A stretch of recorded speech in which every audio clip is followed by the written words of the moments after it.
കേരളത്തിലേക്ക് ലഹരി കടത്തുന്ന പ്രധാനിയെ ബംഗളൂരുവിലെത്തി പിടികൂടി കേരള പോലീസ്. ആലപ്പുഴ മാവേലിക്കര ചാരുമൂട് സ്വദേശി സഞ്ജു ആർ പിള്ളയാണ് അറസ്റ്റിലായത്. കഴിഞ്ഞ വർഷം പാലക്കാട് നിന്ന് 31 ഗ്രാം MDMA-യുമായി പിടികൂടിയ യുവാവിന്റെ അക്കൗണ്ട് വഴിയുള്ള പണമിടപാടുകളാണ് പ്രതിയെ കുടുക്കിയത്.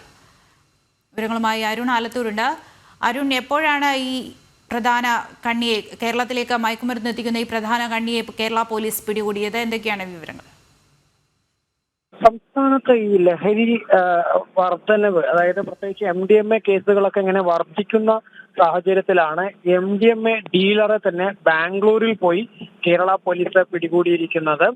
ഈ ലഹരി കടത്തുമായി ബന്ധപ്പെട്ട പ്രധാനിയാണ് ബാംഗ്ലൂരിൽ നിന്നും പോലീസ് പിടികൂടിയിരിക്കുന്നത്. ആലപ്പുഴ മാവേലിക്കര ചാരുമൂട് സ്വദേശി സഞ്ജു ആർ പിള്ളയാണ് അറസ്റ്റിലായിരിക്കുന്നത്. പാലക്കാട് നോർത്ത് പോലീസാണ് ബാംഗ്ലൂര് ഇലക്ട്രോണിക് സിറ്റിയിൽ നിന്നും പ്രതിയെ പിടികൂടിയത്. കഴിഞ്ഞ വർഷം ഈ പാലക്കാട് നിന്നും 31 ഗ്രാം MDMA-യുമായി പിടികൂടിയ യുവാവിന്റെ അക്കൗണ്ട് മാർഗമുള്ള ഈ പണം ഇടപാടുകൾ കേന്ദ്രീകരിച്ച് പോലീസ് അന്വേഷണം നടത്തിയിരുന്നു. ഈ പണമിടപാടുകളാണ് ഈ പ്രതിയെ കുടുക്കിയത് എന്നുള്ളതാണ്. ബാംഗ്ലൂരിലും കൊല്ലത്തും ഉൾപ്പെടെ ലഹരിക്കടത്തിന് ഇയാൾക്കെതിരെ കേസുണ്ട് എന്നുള്ളതാണ് പോലീസ് പറയുന്നത്.